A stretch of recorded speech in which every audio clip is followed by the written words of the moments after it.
Hey guys, this is Joe with Rockets and Rec. I'm an engineer that loves airsoft and rockets. Today we're going to be talking about how safe paintball and airsoft are, as well as airsoft grenade launchers and our Rockets and Rec airsoft rocket launcher. We're going to do that by comparing the pain factor. We already discussed the joules of various projectiles, and now we're going to rank from the bottom up the pain factor. Now the pain factor is actually dependent on the joules, the mechanical energy, the energy that is being absorbed when you're hit by a particular projectile. However, the pain factor takes into account the amount of area that that impact is distributed over. So if this baseball hits you in the gut, and you have a decent sized gut, your flesh will kind of wrap around and absorb the full impact across the entire cross-sectional area of the baseball.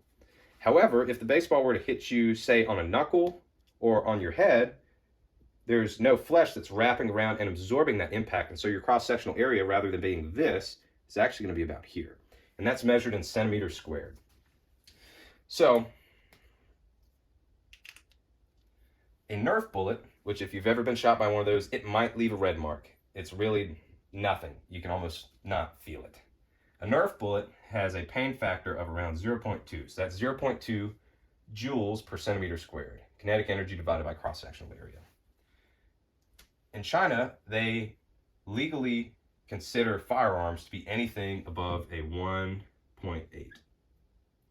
Pain factor above 1.8, which is around the time you might start breaking through skin, or really not. More likely, maybe a blood blister could begin here. Now, baseball. So for a baseball, if you're getting hit in the gut with one of these, you're around a 2 to 3. But that's absorbing the impact, this amount of joules hit off of a bat. That's absorbing the impact across the full cross-sectional area. If you drop that to something more reasonable, like if you get hit in a harder area of your body, you can triple that. So instead of 2 to 3, it would be 6 to 9. Okay, now for an airsoft BB. Airsoft, 1 joule spread across the cross-sectional area of an airsoft BB is around 3.5, which if you've played airsoft before and you've been shot by one of these 1 joule, 0.2 gram BBs, you know that you'll get some blood blisters, maybe some bruising. In softer areas, it might just be kind of a red welt. And even a t-shirt will take it from like bruising down to just a red welt. But if you get it on a knuckle or maybe catch it on your forehead, which hopefully you have protection for those. But if it's bare skin, it could take off some skin and you could just be bleeding from there. But definitely not in the lethal range, and we'll show you what the lethal range is starting here. Okay, and you'll see a jump. For a paintball, you're looking at a pain factor of about 5. So about 5, your bruising, your chances of skin puncture is going to go up a little bit from an airsoft BB. The R&R Airsoft Rocket is this guy. This is what Rockets and Rec, my company, has designed and released. You can go buy one of these. It's specifically designed to be only a little bit worse than a paintball when you consider how fast and heavy the whole thing is. So the R&R Airsoft Rocket is around a 6, around a pain factor of a 6. And you'll see it's actually lower than an Airsoft Sniper BB. Airsoft Sniper, if you were to take one of those at its fastest point, which is right as it leaves the sniper barrel, you're looking at about a 7.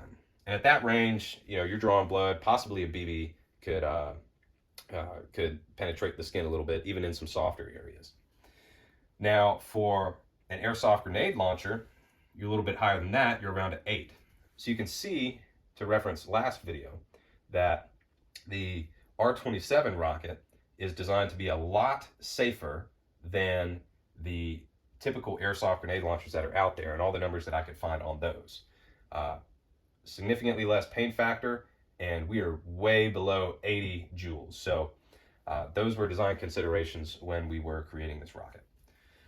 Now for a golf ball is actually higher than even an airsoft grenade launcher. If you got hit by a golf ball, you're looking at about a 9.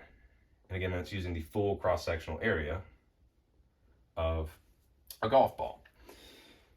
Let's go into the lethal range now. So now we're in the now we're looking at ride control rubber bullets, shot from a 12 gauge shotgun, but they're slugs.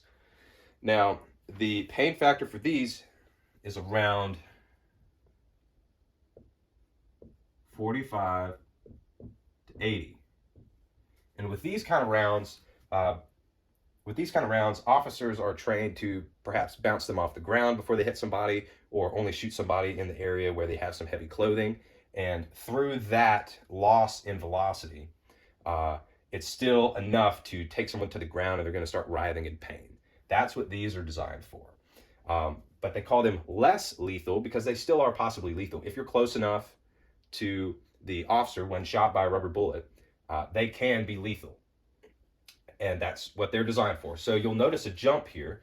You know, we've got baseball 2 to 3, possibly 6 to 9, and then all the way up to a golf ball at a 9 when hit by a driver by a professional.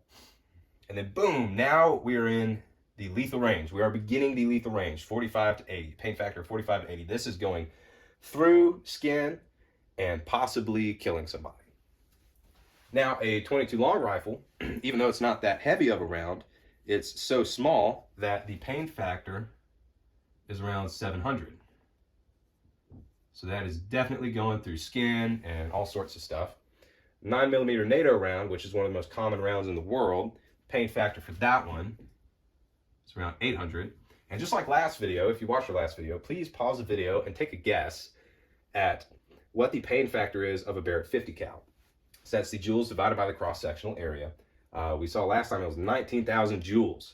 So just take a guess. Just take a guess. Drop it in the comments. Pause the video. Drop it in the comments. Okay, so for a Barrett 50 cal, the pain factor is actually 15,000. That is 15,000 joules per centimeter squared. I hope that was helpful for you. Please like and subscribe. Always remember to wear your eye protection because even a Nerf bullet can cause permanent damage to your eyes.